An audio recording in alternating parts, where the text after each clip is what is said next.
Bonjour à tous. Merci d'être là pour cette 10e édition des Rendez-vous du Graal. Vous êtes tous aujourd'hui des étudiants ingénieurs.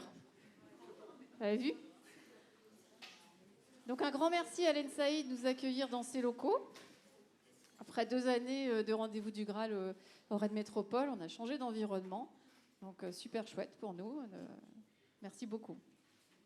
Merci à vous tous d'avoir répondu présent. On est presque, je ne sais plus combien, un peu plus de 150, 160, pour cette 10e édition des Rendez-vous du Graal sur une thématique verte. Voilà. C'est le moment des merci. Attendez, en même temps, donc moi je suis Delphine Godès, la présidente du réseau. Hop. La slide des merci.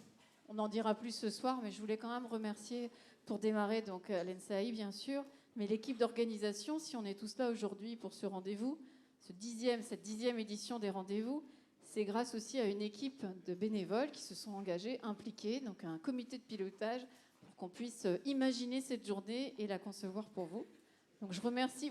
Si vous ne connaissez pas les noms des personnes que je vais nommer, vous les reconnaîtrez, ils ont un petit foulard vert. C'est les scouts de leur gars. Donc, il y a Franck Moisan de l'association Notre Avenir, Perrine Obensawin de l'association Le Parc, Sophie Pellier du Patifro, Valérie Tropé des Agents d'Or qui malheureusement ne peut pas être avec nous aujourd'hui mais qui a participé en amont. Elle a loupé la journée.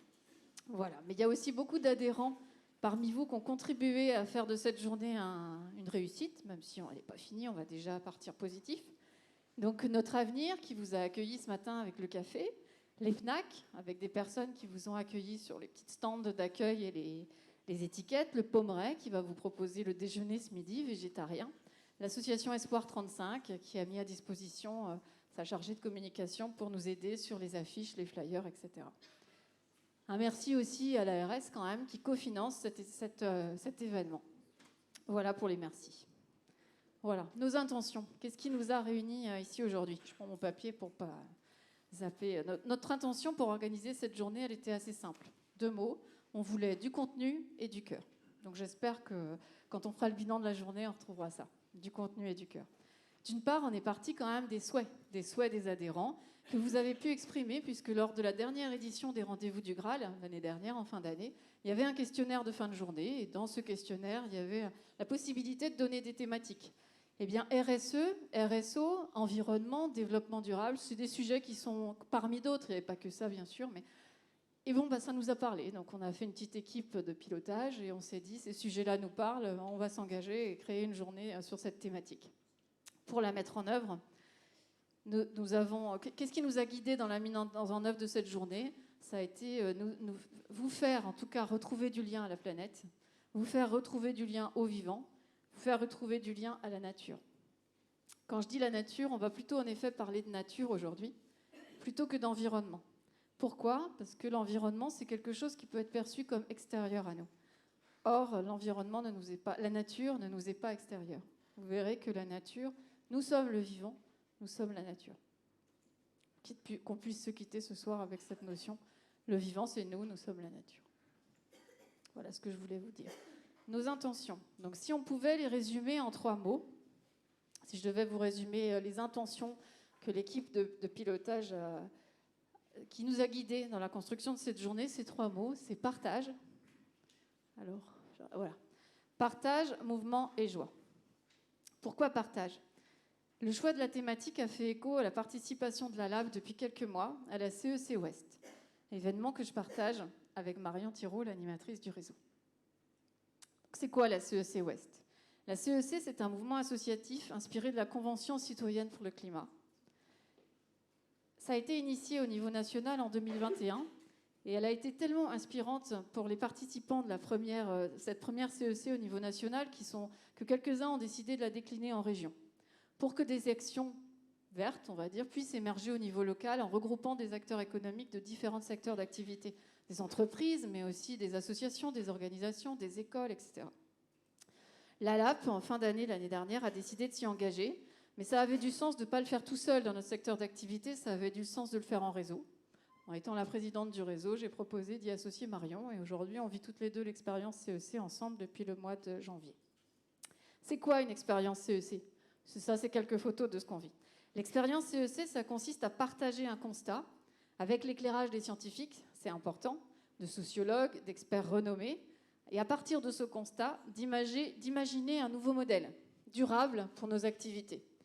Je dis durable ici, on dit régénératif, mais bon, l'idée, on va rester sur durable. Je vous partage un peu mon cheminement personnel. Je pense que ça pouvait être intéressant que je vous dise ça. Pourquoi je me suis engagée à la CEC? Je pensais, moi, déjà, et peut-être que certains se reconnaîtront dans cette situation, en m'engageant, je pensais déjà être sensibilisée aux enjeux climatiques. Pourquoi? Je savais que le climat se modifiait. Je sais que la biodiversité s'effondre. Je sais que les ressources naturelles s'épuisent. J'avais entendu parler du rapport Meadows de 1972, qui disait qu'une croissance infinie, c'est pas possible dans un monde où les ressources sont finies. Mais je vous l'avoue, je traitais ça comme une information que je ne traitais pas d'ailleurs. C'était une information que je connaissais mais que je ne traitais pas. Pour preuve, je me suis souvent dit, bon, moi à mon niveau finalement, qu'est-ce que je peux faire de plus? Je trie mes déchets, je prends le train, j'essaie de manger un petit peu moins de viande. Bon. Et parfois même, je pense que j'ai pensé, il y en a là-haut et il y en a là-bas, les politiques, la Chine, qui peut-être pourraient en faire plus. Je me rassurais aussi en me disant, finalement, les jeunes qui arrivent après nous, ils vont prendre le taureau par les cornes, ils vont changer les choses, ils sont informés, ils vont bouger, ils vont changer le monde. Et puis, j'ai 2 filles à la maison, qui ont 15 et 17 ans, et qui m'ont dit, maman, arrête de dire ça. C'est pas nous qui allons changer le monde. Aujourd'hui, tu es adulte, tu es directrice, tu as les clés, tu peux changer les choses. Aïe, aïe, aïe, c'est un peu vrai. Un peu facile donc, de dire ça, et peut-être un peu de déni de ma part. Cet échange personnel m'a convaincue de me dire, oui, je sais pas mal de choses, et finalement, je fais quoi dans mon quotidien à part trier mes déchets? J'ai peut-être besoin de dépasser cette étape du déni et de me dire, qu'est-ce que je peux faire? Et puis me mettre en mouvement aussi, pour arrêter aussi cette spirale de se dire la culpabilité, la difficulté à entendre les messages qui quelquefois nous passent au-dessus, parce que qu'est-ce qu'on va en faire de ce message? Voilà. Donc ce qu'on vous propose aujourd'hui, en effet, il y aura une étape constat, mais c'est aussi de se mettre en mouvement. C'est le deuxième mot-clé de la journée. Partager des choses, partager l'expérience CEC, partager des émotions, se mettre en mouvement. Et ça, on va le faire de 2 façons. Cet après-midi, il y aura des ateliers. Et puis, Marion va vous proposer des temps pour ressentir un petit peu l'information qu'on va recevoir. Des temps courts. Un autre mot-clé, le dernier, c'est la joie. Promis, cette journée, elle va être à l'image de la conception avec la petite équipe pilote, elle va être conviviale. C'est en tout cas ce qu'on avait envie de partager avec vous. Donc nous allons envisager ensemble un avenir positif, vertueux, solidaire. Pas de collapsologie de fin du monde, pas de plan de bunker. Pour ça, nous allons réserver des temps forts, des conférences qualitatives et une surprise de fin de journée avec un conférencier engagé écologie et société qui s'appelle Côme Guirchik, qu'on a eu l'occasion de rencontrer à la première CEC. Ça nous a très inspirés, on a eu envie de partager ce moment avec vous, donc il sera là en fin de journée. Pour finir, si j'ai un souhait, surtout j'espère qu'on se quittera cet après-midi avec un vrai regain d'énergie et une envie de se dire, on fait quoi et surtout on commence quand? Le programme, je reviens pas... Si, ça a déroulé le programme, je reviens pas dessus, ça va plus vite que moi. Ça, vous avez vu. Hop.